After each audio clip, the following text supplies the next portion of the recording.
Big B, it's like 9:30. Gary is like so late. The doctor should know by now we film at 8:30. I don't know what to do unless you want to do the show ourselves. I mean, he's never late. He didn't call. Hi guys! I'm What here. the? Hi. What in God's name are you doing? I'm going to the Arizona. I'm going to try to get Kevin Cobb to play for the 49ers. Oh my my God. God. Are you serious? Get up! Stand up and get over here. You look like a 5-year-old. Come here. Okay. Come here. What? Let me explain something to you. Listen very carefully, okay? Kevin Cobb is an Arizona Cardinal. Yes. He's not going to become a San Francisco 49er. No. You're going to have to settle with Alex Smith, okay? Alex No, Smith. I don't want to. No. You have to. No. You don't have a choice. No. It never happened.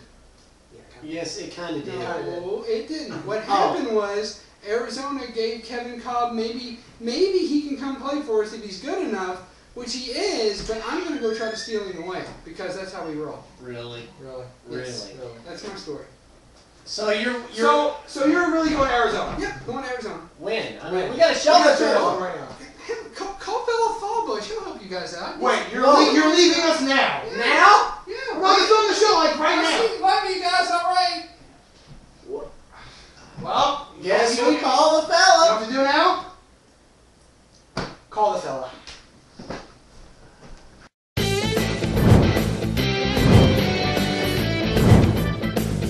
And welcome everybody to another edition of Triple Threat Talk. My name is Bake B, and as you can see, I'm kind of short-handed this week. If you saw the skit in the beginning of the show, the doctor went to the Arizona, as he called it, to go get Kevin Cobb for the San Francisco 49ers, and now Postmaster's missing.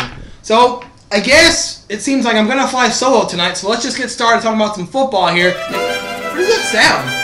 What is going on here? What the heck is going on? Big B! What the hell? Do you know who the new WWE champion is? Fine, I'll indulge you. Who is the new WWE champion? Alberto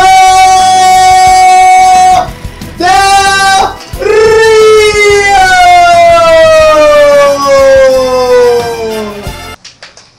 You gonna sit down now? I guess. Okay. Alright, thanks for joining us here on Triple Threat Talk. As you can see, yes, Postmaster Jones is dressed up as Alberto Del Rio, and he is the new WWE champion. We'll talk about that once we get into the wrestling topic.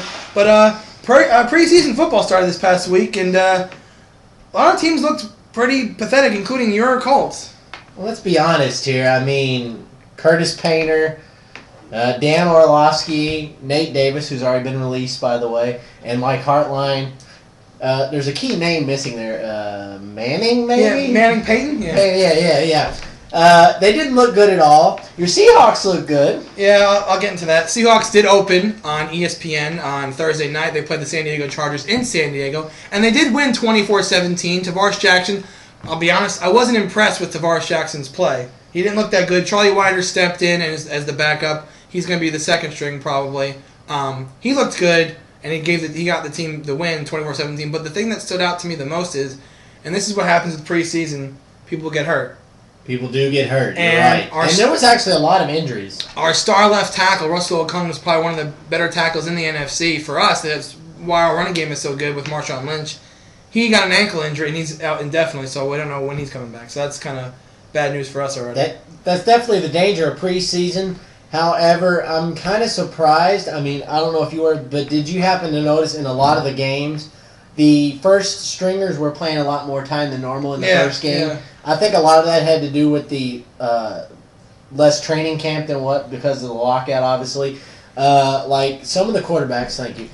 Some of the quarterbacks actually I've seen played almost a full quarter, 3, 4, 5 series even. Some people that didn't look bad. You were talking. Matt Schwab didn't look good at all. No. He went like 3 for 8. So I mean, but there was a few very good. Like you said, the Rams looked excellent. I mean, granted, it's preseason. Let's not get carried away here. We all know the Colts have went like 1-15 in the last 5 seasons in preseason. But look what's happened to them. Right. So preseason or not, but I mean, you like to see your young players do good. You know, your draft picks, your free agent pickups, guys you picked up from other teams or off waivers. that's what you look for in preseason. That's what I look for. I'm sure that's what you look for. Yeah. And you just, like you said, you pray that nobody big gets hurt because it is just preseason. And that happened.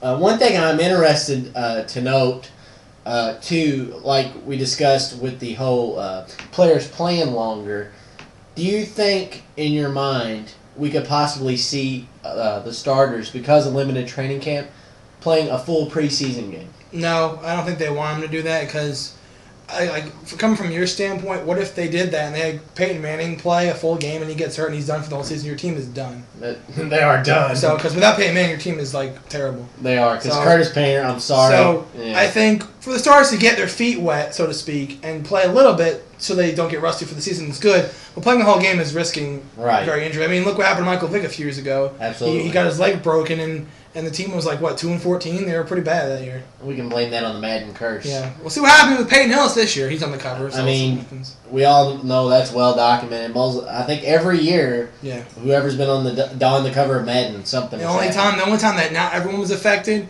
was last 2010 when the two people were on it. Yeah, Larry Fitzgerald. Larry Fitzgerald didn't have a good year, and Paul Nolan got hurt. Right. So the Madden curse is just affects everybody. Right. Absolutely. So. With that being said, I want to talk about something kind of interesting here that we don't talk a whole lot about, but it's really been kind of interesting here lately. What's up with the tension and feuding going on in NASCAR the last couple of weeks? Here's the thing I'll say about that. I'll be honest, I don't watch much NASCAR. I know Postmaster does, but I've been seeing it seems like every single night on SportsCenter, every night, there are two NASCAR people just yelling and screaming at each other. What is going on here? Aren't they paid to drive? Is it a drama? Is it a reality show now? Is it NASCAR the reality series? What's going on? It's great for the sport because it's bringing them a lot of attention. Which, by the way, Marcos Ambrose won at Watkins Glen this past week. That's the 5th or 6th different first-time winner this season. And they've had 14 or 15 different winners as a whole. So that is great for the sport. And as far as last week goes, hats off to Kurt Busch. I mean, standing up to the 5-time champ, Jimmy Johnson. I mean, Jimmy Johnson basically was well, I was at his door. There's 5 laps to go. He should have let me go. I'm dude, it's 5 to go. It's racing. Why should he just pull over and let you go because you're the champ? Kurt Busch said, dude, I'm in it for the fans. I thought we had a good race. I mean, they banged doors a little bit. So what? Rubbin's racing. Rubbin's racing. I mean, you guys get paid the big bucks. Get out there. Quit your whining. And as far as this week goes, I don't know if you saw the thing with Boris Said and Greg Biffle. Boris actually said, and I quote, if somebody texts me Greg Biffle's address, I'll go to his house and whip his ass. Wow. I mean, and he even said he won't avoid me for long. One weekend he will show up to the track with a black eye. So, I mean, we got a little bit of WWE going on in NASCAR right now. It's kind of crazy. I mean, we get this epic storyline with all these different winners and feuds between drivers, and the ratings have been excellent. They've went up every week, so that's the big talk. I mean, NASCAR has really done a good thing. I think everything that's gone on has done nothing but help the sport, not hurt the sport. And, I mean, it's making me more interested. Yeah, it seems like it's something good. It's not good for the sport, but I think it's drawing more attention. And it's grabbing more fans. I mean, you said yourself you've paid a little bit more attention because of what's went on. Yeah. I mean, because you don't watch it a lot, but I mean, when you see all that on sports, you're like, wow, I got to check this out. What's going to happen next? It's kind of like Raw. They leave you on a cliffhanger, and you're like, oh, I got to tune in next week, see what's going to happen. Right. So moving on from that, that's definitely interesting. Keep up on that one because there's something going on in that sport. A few weeks ago, when the doctor was here doing buy and sell, he asked us a question about buy or sell on Tiger Woods, and you said buy, correct? I did say buy. What the hell? Boy, do you feel stupid? Tiger Woods this past when was the PGA? That was this past weekend. Past weekend, so I thought, and I think there's no other word to describe Tiger Woods' play than abysmal. I have never seen Tiger Woods play that bad in my life. Well, what got me is, the first 4 holes, Tiger Woods is 3 or 5 under. He come out on fire, and you're like, holy crap, he's actually... There you go. You're thinking you're right now. I'm thinking, oh my God, I'm right. Tiger Woods is going to come out, he's going to obliterate the PGA. I tuned in later that night. He shot like 10 over the rest of Like the he had day. like what, three or four double bogeys? Yeah, he ended up 7 over after the first day. He started out 3 under, a 10-shot swing in one day. Completely just, I'm sorry for buying Tiger Woods. I feel like an idiot for buying Tiger Woods. Now, his season is basically over. Yeah. He's only committed to the Australian Open.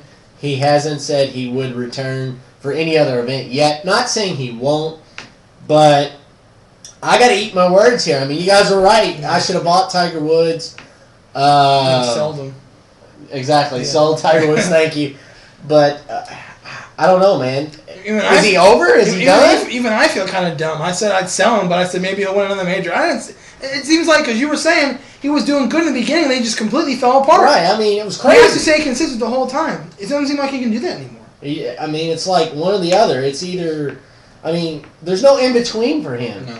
It's like he's either really awesome or he's down here at the bottom. It's like one or the other. It's like I'm not doing either Jack Nicklaus or Jesper Parnevik. It's like, which one is it going to be? I mean, come on, Tiger, well. really. Terrible. Get it together.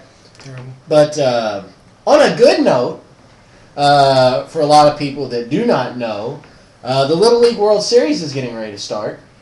And we are fortunate enough to have a team representing the state of Kentucky. The county over from us here in Louisville, Oldham County, the North Oldham All-Stars beat the team from Ohio. I actually watched that game. The pitcher for North Oldham, his name was McClarty. I think his first name is Jordan. I could be wrong, but I remember his last name was McClarty. Kid pitched a complete game, 1-hit shutout, Wow. 13 strikeouts, all fastballs. Jeez. Hardly any breaking balls, mostly fastballs. I mean, the kid was putting fastballs up here, down here, over here. And I was like, dude, this kid's like 13. I was like, this is amazing. I was like, Pretty and impressive. I like the Little League World Yeah. Series. I tune in even if we don't have a local Right. team of interest because Seems like the crowd's really into it. the crowd is into it.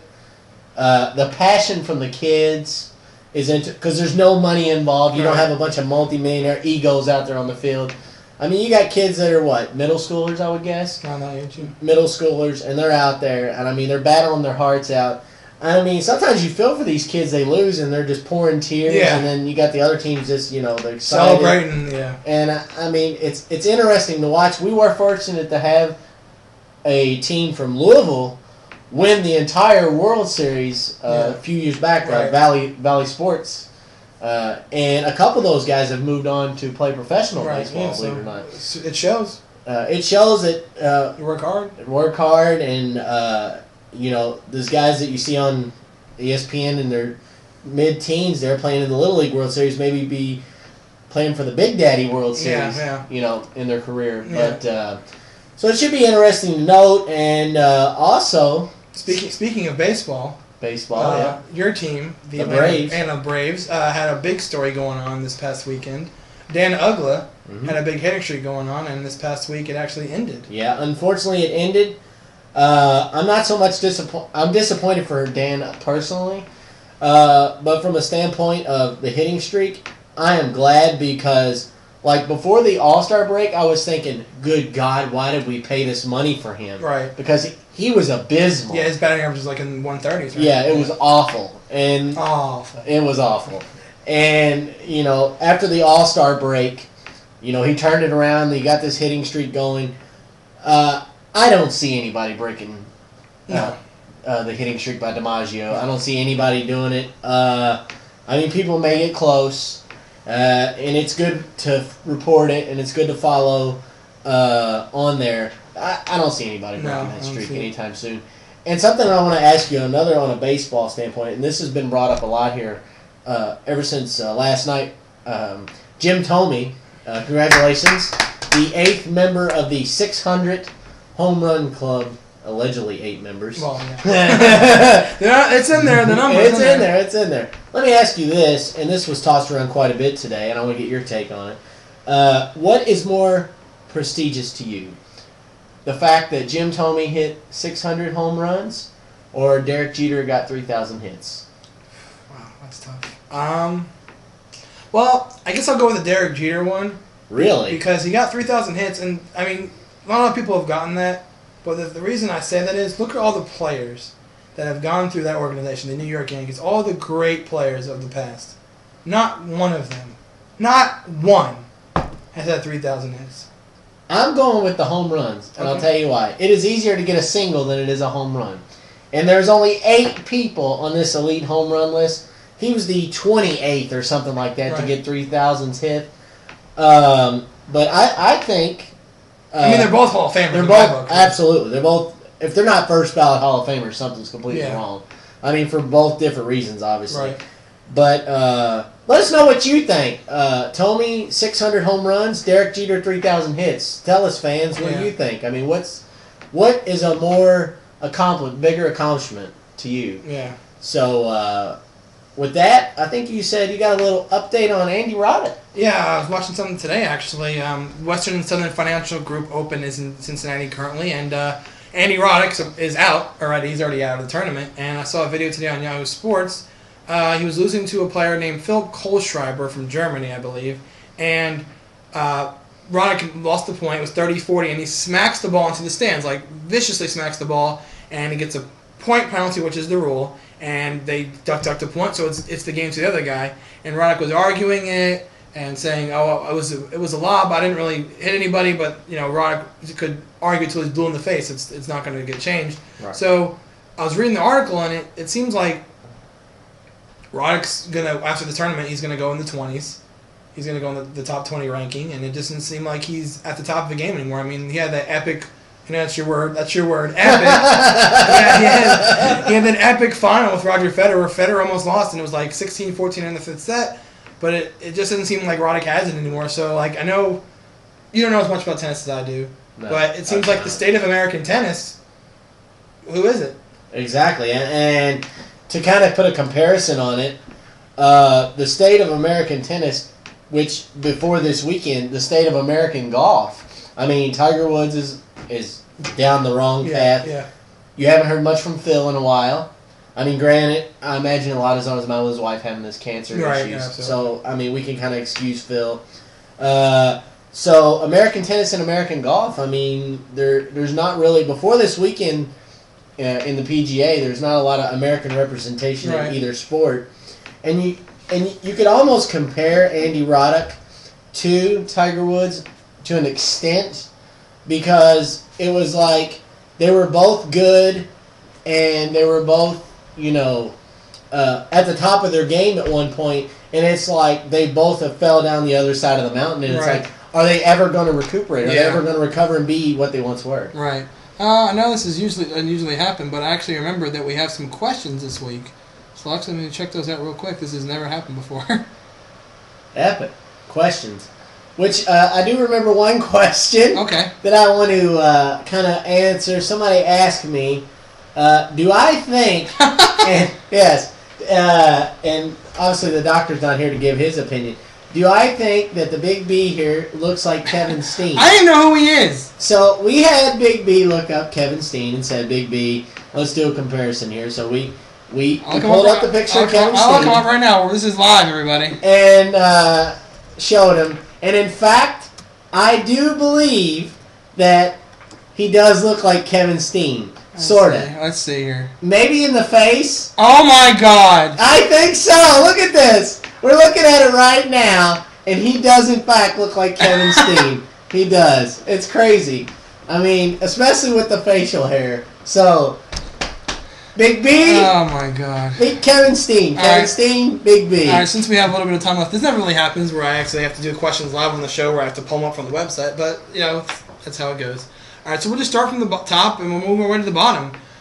They said, actually, this is actually interesting, so I can read the people who actually answered the question, asked the question, so your username gets on the show. So we have from Undead Warrior 75 asked 2 questions. What was WWE's greatest match? And what is the best quote you've heard in WWE? So thank you for that, Undead Warrior 75. So I'll let you start with that first. Wow. WWE's greatest match. Man. I mean, you can go through a list. I mean, and you can go away. You can say Andre versus Hulk WrestleMania 3. You can say Michaels versus Taker 1, Michaels versus Taker 2. Oh, man. You could say the first ever Hell in a Cell match with Undertaker versus Mankind, where Mankind was thrown off. Actually, the first ever Hell in a Cell was Michaels. Well, thank you for correcting Well, I know me. what you meant. But, yeah. I think I'm going to go with Hogan and Andre. And the reason why is you did not control Andre. He did what he wanted to do. And Vince McMahon was scared to death because Hogan was Vince's guy. And going into that night, you didn't tell Andre how it was going to go. Andre did it how he wanted to do it. And there was a point, I don't remember if this was revealed, either before the match or during the match, Andre told Hulk, I want you to body slam me. And to this day, I do not know how in the world Hulk Hogan body slammed Andre the Giant. No idea. And I think that was one of the most epic moments in wrestling history. All right, what about the other question? What is the best quote you've heard in WWE? Best quote. I might go with last night. Wow. Oh my gosh. I don't know. I mean, there's so many quotes. What about last night? I like Waffle House. I love Waffle House. That was epic, right? Yeah. Oh, I mean, you could really... You could write a book on those. You could write a book on quotes. I mean, almost all The Rock's quotes were epic. I think, you know what? I'm going with The Rock. Just The Rock himself. Just The Rock himself. Anything The Rock says is epic. Okay, so I'll go here.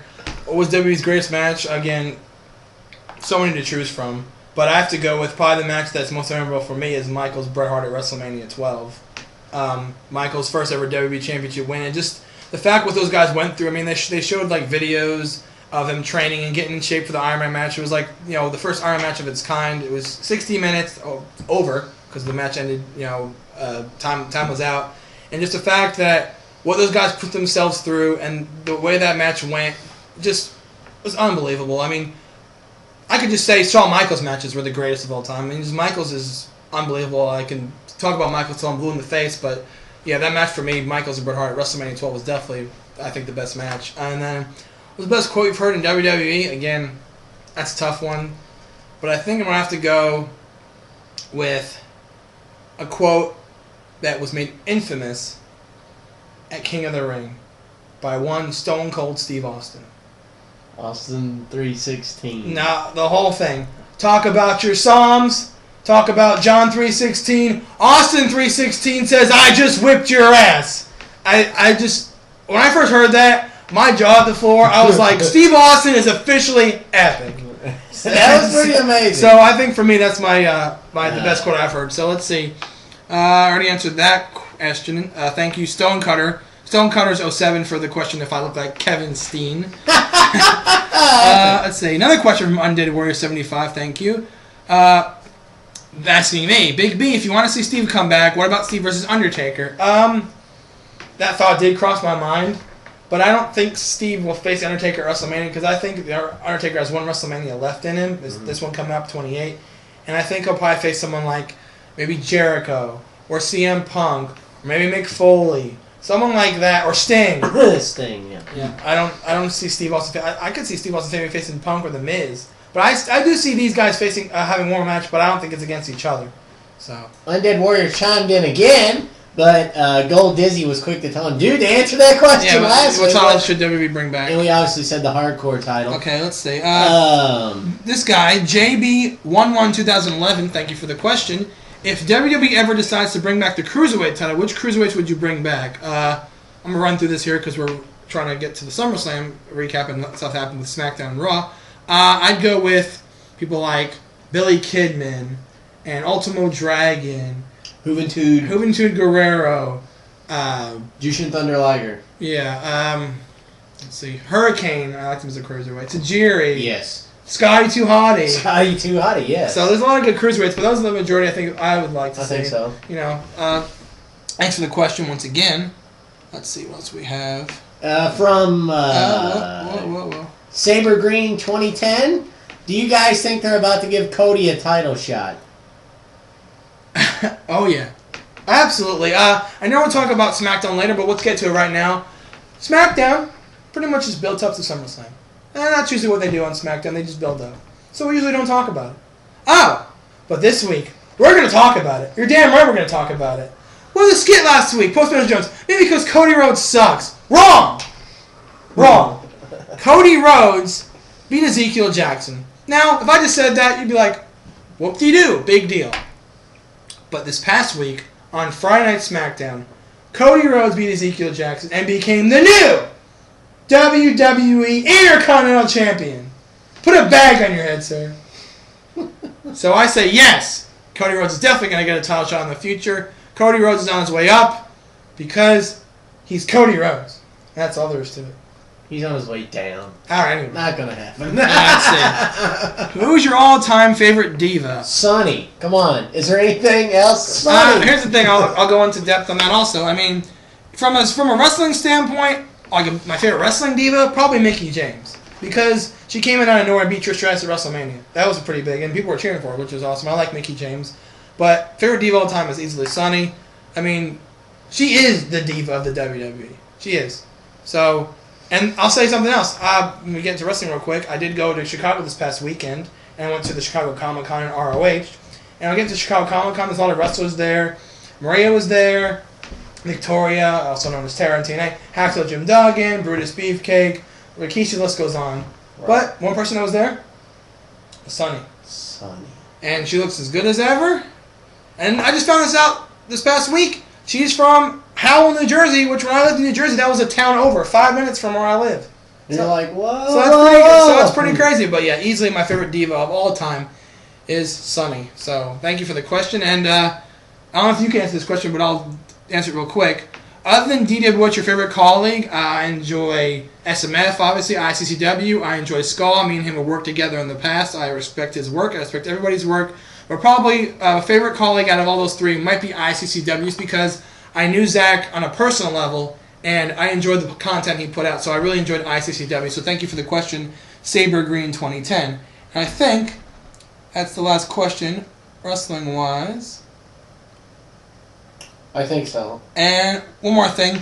How do you think Cam Newton will fare in the NFL season? Actually, we're going to save that question until next week so Gary can answer that also. I think Gary wants to answer that football question, but I'll touch on it real quick. He plays for the Panthers. So I don't see him doing good at all. I mean, I give him a chance, but as right now, I don't see him doing good because he's playing for the Panthers. I mean, I think you're right. I mean, he's getting thrown into the fire here. And it's not a 100% certainty that Cam Newton's going to start. It could be Jimmy Clausen. Right. Or they could bump Cam Newton to starter. So you can't really... I don't say he's going to be bad. I don't say he's going to be good. I'm going to say it's going to be a wait-and-see thing for Cam because you don't really know, like I said, if he's going to start or if he's going to be the backup. So with that being said, I don't think you can really say how good or how bad Cam Newton's going to be at this time. Yeah. So now let's cover SummerSlam, which was very interesting. A few things came out of me as a shocker. Well, we did bad this time. Oh. We only had one win, and it was a match they didn't even announce till Friday. It was Wade Barrett. We were 1-5 versus Daniel Bryan. I think. Yeah, and there was a match in the beginning. It was the 6-man tag between Miz, R-Truth. We were 1-4. We didn't pick that match. Yeah, Miz, R-Truth, and Del Rio versus Morrison, Mysterio, and Kofi Kingston. Right. And Team Mysterio wins that one, so we didn't pick that one because we didn't know about it. They just did it on the fly. And the one match we got right, it's like I said, they didn't announce it until Friday. It was Wade Barrett versus Daniel Bryan. The big shock for me, I think, was Beth Phoenix losing to Kelly Kelly. That was a shock to me, too. I totally did not see that coming. I thought for sure the way they were building things up that Beth Phoenix was going to be. Now the only thing we know for sure is that Natalia's Beth's twin sister. Yeah, right. The thing that confused me two things that confused me at SummerSlam was Sheamus losing by count out. That was goofy. I did not get that at all. I didn't get that at all. To make Sheamus look completely weak.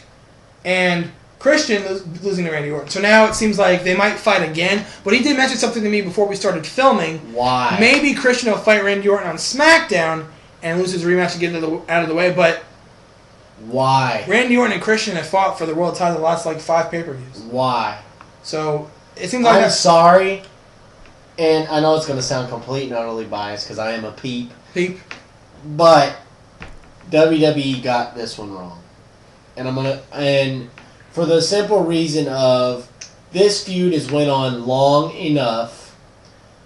Which, by the way, to continue on to what puzzles me, what's the deal with Edge coming out making the speech that was made, basically telling Christian, punking Christian out, basically, walking away. You never see him again.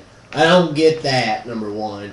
Number two, the deck was completely stacked against Christian.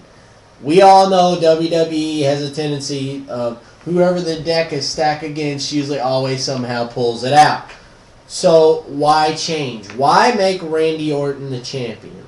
I think Christian being champion was a good program because, number one, he was a heel. He knew how to get the fans stirred up.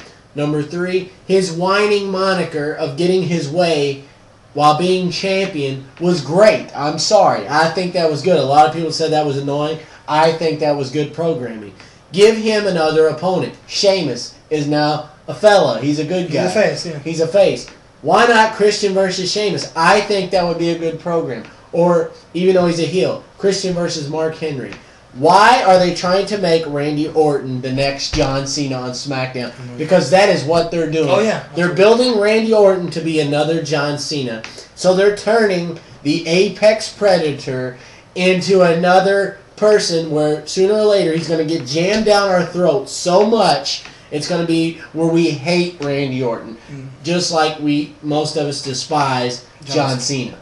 And then the big match of the night was obviously CM Punk defending the WWE Championship against the WWE Champion, also John Cena. With Triple H, who knows it all. Yeah, knows it all. So CM Punk ends up winning the match, but in a controversial fashion.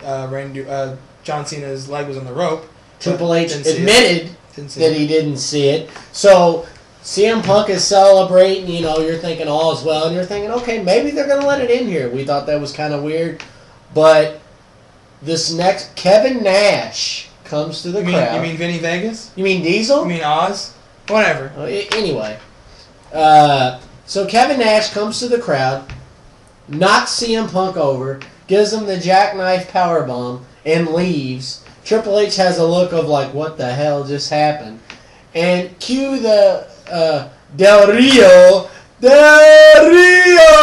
He has the referee in tow. He comes down, gives CM the swift kick in the back of the head, covers him 1, 2, 3, cashes in, makes it 8 for 8. 8 Money in the Bank winners, 8 cash-ins, 8 champions.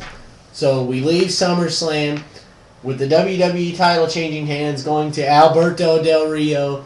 We leave with the World Heavyweight title going back around Randy Orton's waist, which brings us to nothing but questions as SummerSlam goes off the air. Right. And we were hoping going into Raw last night we would get some of those questions answered, but the only question I know for sure we got answered is CM Punk loves Waffle House. Yeah.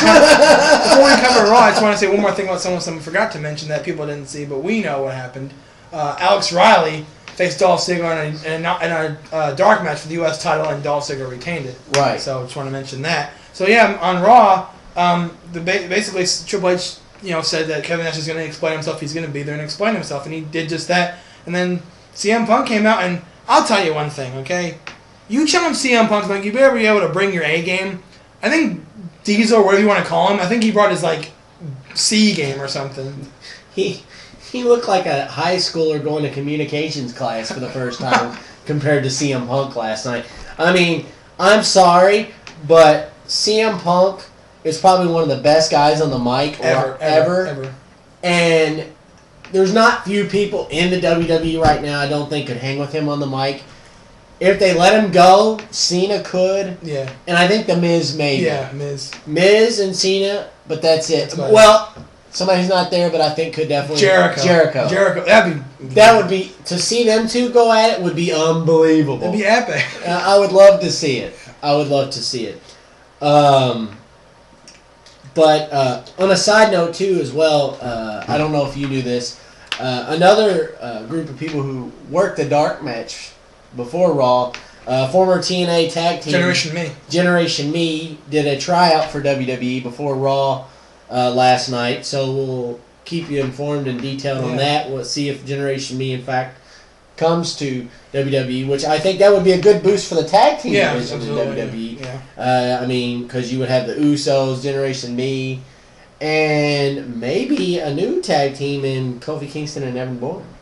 And there's been rumors going around that Chris Hero and Kelio Castronole from ROH might be coming also, so we'll see what happens with that. We'll definitely see what happens with that. I'm sorry, I messed up them. Claudio Castronole, I'm sorry. So, Rey Mysterio, last night was his hometown, San Diego, California, invoked his rematch clause for the WWE title for the whole, hour he was champion. Yeah, right. And Del Rio won. John Cena come out and, I mean, was it me or did he sound kind of like heelish? Yeah, he wasn't on the Raw the whole time for the last 10 minutes. So. Not even that. It was like the last 5 minutes. I think maybe John Cena may be making a turn towards the heel road because it seems like when he lost the match to CM Punk, he was really pissed. He just got out of there quickly. Well, yeah, he didn't stay around the ring. He just jetted out and that was kind of surprising. And another quick note about SummerSlam that irked me, and me and you talked about this as well. Why was there no Jim Ross on commentary? I mean, I can't explain that. Their excuse was they wanted Booker T for SmackDown representation. Hello, Michael Cole is on SmackDown. That's plenty of reputation for me. I would much rather hear Jim Ross, who's one of the most greatest wrestling announcers of all time, rather than the 5-time WCW champion. And I'm sorry, SummerSlam is one of the premier pay-per-views of the year. Jim Ross deserved to be on the commentary team. So I think that's another thing. I think another thing I thought was CeeLo Green's performance. Oh my God. So that's 3 things that we dislike, and I think that's why we both kind of agreed that we give it like a 7 out of a 10 for a pay-per-view. Yeah. I mean, I think it was... See, the thing is, when we make our picks, we think of, the logical thing that would happen. Right, absolutely. We don't expect them to do things like with the thing with Kelly. I mean, Kelly winning, I guess, is a good thing because it proves that she's a stronger champion than we thought she was. But the thing with Orton and Christian, I don't get. The thing with Jim Ross not being there, I don't get. And the CeeLo Green thing, I don't get. Yeah, I mean... I realize they've kind of went away a little bit from the PG thing. A little bit. I mean, you can kind of tell they've kind of... But, I'm sorry, CeeLo Green, you don't do what you did on air. Yeah, we won't show it on camera, but... Pay-per-view or not, you know what you did, and that was completely unacceptable because there is kids watching, and I don't think that was acceptable. No. But that being said, like you said, we make our picks from a logical business standpoint. And a lot of times, what we say, obviously, people who watch this show, people who don't watch this show, they're going to agree or disagree with our picks. I mean, for instance, the whole, like you said, Kelly, who would have thought Kelly would have won, and who would have thought Randy Orton would have won? Sometimes WWE just does things that you scratch your head and go, really? Why'd you do that? The one time, recently, obviously, that they completely got it right. The entire Money in the Bank pay-per-view, they got right. The only thing they screwed up on is Daniel Bryan winning Money in the Bank, which to this day... Should have been Cody or Wade Barrett. I agree. Cody Rhodes or Wade Barrett should have won that. Not Daniel Bryan. I realize Bryan Danielson was a epic wrestler in ROH, but this is the big time. And I don't think he's main event material yet. I think the thing with Daniel Bryan is I think he's a great wrestler, a great technical wrestler, but he has no charisma. No, he doesn't. He hardly has any mic work at all. I mean, he's like Kevin Nash on the microphone. And take a shower, hit the weights, get a clue. Yeah, you look like a short order cook from the Waffle House. I like Waffle House. I'm sorry, man. We keep going to that, but it was such an epic quote last night. But I mean, and I'm not a Daniel Bryan disliker. I don't dislike Daniel Bryan. I just think there's certain decisions within the business that WWE does that you wonder. I mean, that's with any business, really. Right. But sometimes you're like, really? Who's writing this stuff? And obviously we know Triple H is writing a lot of it. But why do some of the things you do? And maybe there's a reason for Randy Orton winning. I don't know. You don't know this yet, obviously. Are we going to find out? We don't know.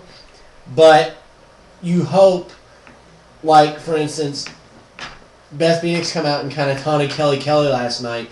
But it was like, okay, so are they going to keep feuding? Did she get another match even though she lost? I mean, that doesn't make sense. That doesn't happen often. They just want you to keep watching. I mean, it's like tune in, see what happens next. And I mean, sometimes they get it right. More times than not, they get it right. Very rarely do they get something wrong. And I think there's a couple things at SummerSlam, like you said, the CeeLo Green thing, the no Jim Ross thing, and the fact of some of the end results to the matches, they didn't quite execute like I thought they should, or probably a lot of people thought they would. So, I mean, that's why I'm a little disappointed in SummerSlam. I think Money in the Bank still is the best pay-per-view of the year so far. All right, so that's pretty much it for the show this week. A lot of good stuff happening next week. Stay tuned. And before we go, I just want to mention when we did that promo last week at the end of the show for talkaboutit.org, they actually did retweet me on Twitter. And I'm going to make an account this week, and you can check out our promo there. So that's great that the organization actually, watched our video, and I appreciate it. So once again, guys, go to the website talkaboutit.org. It's a great cause. Make sure you go there, look at what they have to talk about, and just get other people to talk about it. So. Right. I mean, exactly like he said. I mean, if you didn't see last week, if you didn't see the end promo, take about 5 minutes of your time, watch the last 5 minutes of the show from last week. And see what we're talking about here.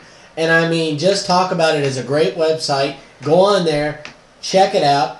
And yeah, it's not about wrestling, it's not about football, it's not about tennis or NASCAR or golf. But go see what they're talking about. JustTalkAboutIt.org. So with that being said, this is Postmaster Jones. And this is Big B signing for Triple Threat Talk.